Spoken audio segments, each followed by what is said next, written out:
Romans 8, 28 and 29.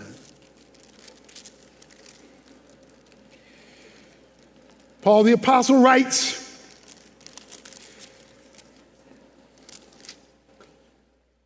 and we know that God causes all things to work together for good, to those who love God and to those who are called according to his purpose. I need to read that again. For we know God causes all things to work together for good, to those who love God, to those who are called according to his purpose. Walk with me through this. For we know, we don't think, we don't hope, we don't conjecture, we don't wish, we know. What exactly do we know? Just what I just taught you, God causes. We know God causes. We know no such thing as luck if we know that God causes. But what about the things God doesn't cause? Oh, you didn't read the verse. We know God causes all things. So there's nothing outside of God's causation. Everything that happens because he made it happen or he let it happen. But he was never caught by surprise that it happened. We know, now that you know, God causes by direct making it or by allowance all things. So there is no thing that is in your life, coming on your life, attacking your life, good for your life, bad for your life. There is nothing that sits outside of the sovereign, providential hand of a causation God. All things. Stay with me. We know that all things work together for good. Work together for good. Don't read that too fast because many people misread it. What many people think the verse says is that all things work together and are good. No. He doesn't say all things are good. He says all things work together for good. That's different. We all know a lot of things are bad. Bad things happen, bad people, bad us. We know there's a lot of bad. But God's sovereignty is so constructed to take all things, good, bad, and ugly, good, bad, and bitter, and can work it in such a way that it comes out being beneficial. The Greek word good means to be of benefit. All things work together through the causation of God, not through hoping for luck to be a lady tonight, to work together so that when he finishes whatever he's doing, it will come out beneficial. Stay with me. If you go and you see an orchestra warming up before a concert, there is discord. Nothing makes sense. The guitarist is getting his guitar tuned up, and the percussionist is on the keys and getting things set. Everybody doing their own thing. There's discord. That is until a conductor comes out. The conductor comes out with the wand. Pop, pop, pop, pop, pop. And all of a sudden, what was disconnected becomes connected, and now you got a sweet sound. All the instruments operating independently and not working together don't make sense. You won't want to listen long because it doesn't sound like it's going anywhere. But when the conductor comes out and does this, and he takes over the individual parts that are in discord, you have a happy sound, you have a nice sound, you have a beneficial sound, you have a melodious sound. I know this is happening over here, that is happening over there, this is happening over here, and some of you may be here this morning, you say, I didn't count on my life being like this. I didn't count on me dealing what I have to deal here, but just let the conductor come out. Because when the conductor comes out and he goes tap, tap, tap, all of a sudden that which was chaotic, I don't understand, it doesn't make sense, it's not fair. Maybe I need to call Joseph to come testify. Because if Joseph was in the house today, Joseph would say it wasn't fair.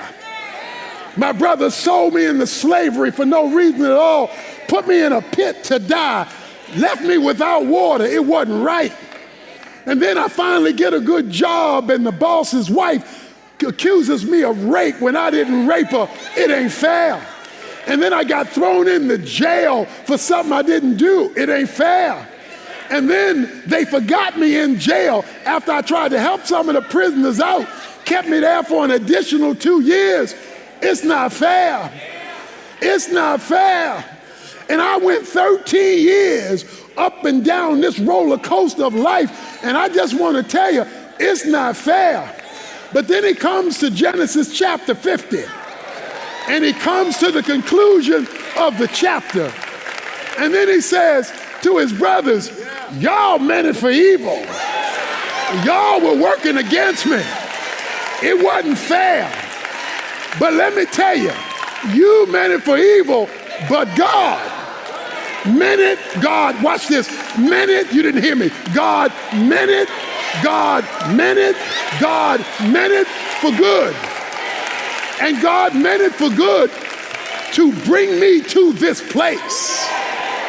He meant it for good to take me from where we were into Egypt, because he getting ready to birth a whole nation. So he used your junk. He used your abuse. He used you messing over me to accomplish his sovereign will. So if you being messed over, toe up from the flow up, you don't understand why it's going on, wait till the conductor shows up. Because when the conductor shows up, you're going to understand it was beneficial. Let me have Ruth come testify. Her husband died. She goes to take care of her mother-in-law. Her hope for a future, she's a Moabitess, is gone. But all of a sudden, Boaz comes along one day, and he sees Ruth gleaning in the field. He's attracted to her. She couldn't have a baby from her first husband, but Boaz was old, but he wasn't cold. And all of a sudden, the Bible says Ruth got pregnant. And when Ruth got pregnant, she had a baby boy named Obed. Obed was the father of Jesse. Jesse was the father of David. And when you read Matthew chapter 1 and the line of Jesus, Ruth's name is right in there, because God knows how to take a bad situation and put him in the line of the queen. Let's get Esther to testify. If Esther was in the house this morning, it is the only book in the Bible where you don't find God's name. God's name is nowhere, but his fingerprints are everywhere. The whole book of Mordecai, her cousin, said, Esther, you've been called to the kingdom for such a time as this. You just haven't been blessed so you can have a good job, a big house, and niceties. You were put in this place because God has a divine program. The whole book of Esther turns on insomnia. The king couldn't go to sleep. He up there, can't go to sleep, can't go to sleep, can't go to sleep. So he gets his servant and he says to his servant, bring me something boring to read. So they bring him a boring book so he can make him sleepy. They bring him a boring book of a whole lot of names and the history of the empire. It says that the servant opened the book to the page, not to a page, to the page, where Mordecai's name was. It says Mordecai saved the king's life. King said, who is this Mordecai? Well, years ago, King, he saved your life from some folks who were trying to kill you. So it took years before God had insomnia, before the right page was open in the book for him to see Mordecai. And he says, well, what should I do for a man who saved my life that I never recognized? Well, he said, you should do something great for him. While he's doing that, Haman, who was planning on killing the Jews, walks in. He says, here I am, King. King looks at Haman, not knowing he's planning to kill the Jews. He says, Haman, what should I do for somebody who saved my life? What should I do for somebody who protected me, guarded me, guided me? What should I do? Haman thought he was talking about him. So Haman thought of every great thing he could think of. Haman said, you put him in the king's chariot, you put him on the king's horse, you give him the king's clothes, you just make him lit, you just make him woke, you just ride him out, you just give him everything you can give him. King said, okay, Haman, do that for Mordecai.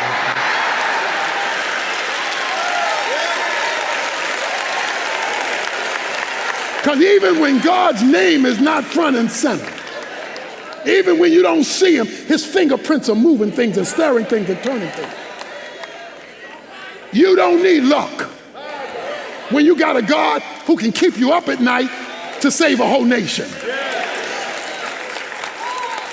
You don't need luck when you got a sovereign providential God.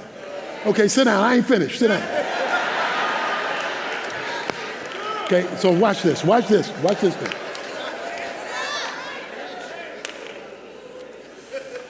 If you want that God, if you want to see him working for you, if you want to see it, not just know about it, notice what he says. For we know that all things, there are no exceptions, so no luck, are working together for that which is beneficial to those who love God. Oh, wait a minute. There's a qualification there. Because folk who don't love God won't see it. Folk who don't love God won't see it. They'd be still looking to be lucky. You say, but I love God. Oh, but do we? Because most of the time when we talk about loving God, we're talking about a feeling. We're talking about, oh, I got, I'm in church, so I heard the song, I heard the sermon, and I'm feeling something, so I must love God. No, that was pizza. Loving God does not start with your emotions. It can include your emotions. Let me define loving God. Loving God boils down to one thing: passionately pursuing his glory. Loving God is passionately pursuing pleasing him. If there is no fire for his glory, which means the advertisement of his attributes, it would mean showing him off, it would mean demonstrating him. If there is no passion for that, you may have good feelings about God, but you do not yet love him. Without the passion to pursue his glory, his name, his advertisement, love has not yet taken root in your life. It may include an emotion, but sometimes you have to love God when you're crying. Sometimes you got to love God when you don't want what God is doing. But you make the decision to pursue his glory, and then you will see the conductor at work at whatever timing he has in place. He says, you must love God, and watch this, is a second qualification, and who are called according to his purpose. What is his purpose? Verse 29. For those whom he foreknew, he predestined to become conformed to the image of his son, so that he would be the firstborn of many brethren. Guess what God's purpose is? God's purpose is for you to look more and more like his son. For me to look more like his son. You have to understand, you and I are caught up into something much bigger. And what we're caught up in is the relationship of the Father to the Son. You read the book of John, and God, the Son says, the Father does all things for me. And I do all things for the Father. We got this love thing going on between us. So he wants Jesus to be the firstborn of many brothers or sisters. So you and I, he wants him to have, God the Father loves God the Son so much that he wants him to have lookalikes. The image of his Son. An image is a mirror. It's a character. God wants to conform you to his Son, and he will do whatever it takes to do it. He will make your life miserable. He will bring trials in your life. He will bring difficulties in your, whatever it takes, and as long as it takes. Because he wants our attitudes and actions, character and conduct to be increasingly mimicking what Jesus would do if he was in the same situation we're in. He's trying to conform us to the characteristics of his Son. That is his purpose. So if you don't want to be like Jesus, you won't see all things working together. You won't see it. You won't see it because that is God's goal. That is God's purpose, and that should be our passion. That's why this can't be just about us coming to church. It's got to be us becoming disciples, visible, verbal, full-time followers of Jesus Christ. That's why you can't be ashamed of Jesus. That's why you can't ignore Jesus, because God's goal is for you to be like Jesus. But the more you're passionate to be like Jesus, because you love God, you can now see the conductor working stuff out. I'm not supposed to be in Dallas. I'm in Dallas for one reason. I'm in Dallas because a professor came by me and uttered one phrase. Have you ever thought about Dallas? That's all he said. Have you ever thought about it? We have plans to go somewhere else. Have you ever thought about Dallas? And that phrase led into a series of events that brought me to Dallas. I'm in Dallas because God is so specific, he can take a phrase to change a direction to put me in a city that I never planned to come to. But if you don't love God and you don't want to be like Jesus, you'll never catch the phrase.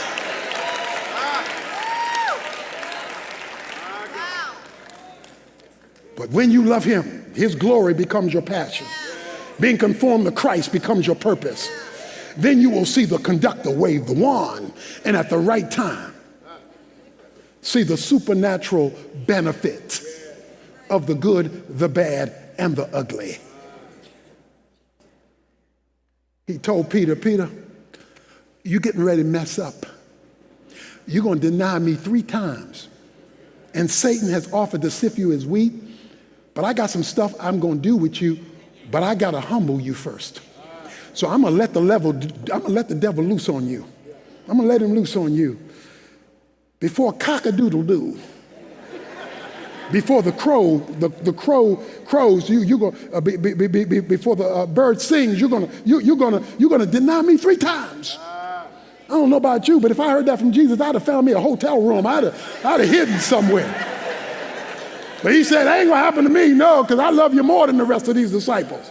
He said, oh, you think you got it going on? Well, I'm gonna let the devil have you. But then Jesus said to him, but when you are converted, I'm gonna predict your failure, but then I'm gonna predict your repentance. And when you are converted, now I can use you to strengthen my brethren.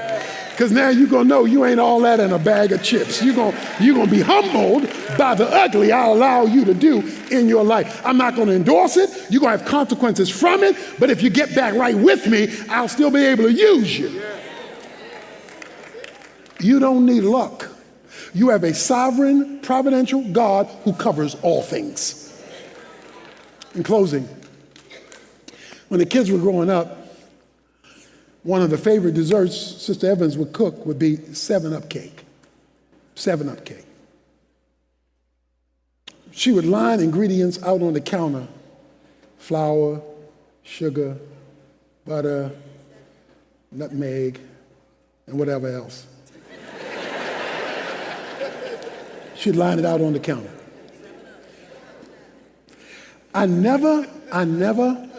don't ever remember taking a spoon, put it in flour, and eating flour.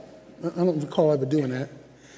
I never remember putting a spoon in sugar and eating a spoonful of sugar. I don't remember that.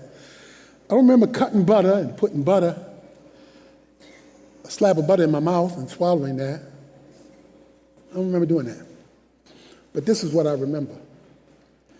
I remember Sister Evans getting a bowl, putting flour in the bowl and sugar in the bowl and eggs in the bowl, nutmeg in the bowl, pouring some 7-Up in there. And then she began to stir it. She began to blend it. When she blended it, I couldn't see the flour anymore. I couldn't see the sugar anymore. Couldn't see the egg anymore because it had been blended together and she had it working together. She had it working together. Now I got dough. I'm looking at dough now. It was all these separate things, but now it's all confluence. It's all tied together in dough. But then something else happened. Took it and put heat under it. Put it in the oven, let it burn for a minute. Let it suffer for a little while. She put the dough that had been mixed together in the suffering of heat. And all of a sudden, with the heat, suffering, and the dough mixed, I saw something rising. And I began to smell something. And all of a sudden, it got pulled out the oven. And all I could say was, good. You see, when all the elements were separate, I wasn't impressed. When all the elements were separate, it didn't look like much was going on. But when the master took and began to put it together, began to mix it, and then put a little heat under it, oh, it was worth the wait to see what happens when things are worked together for good.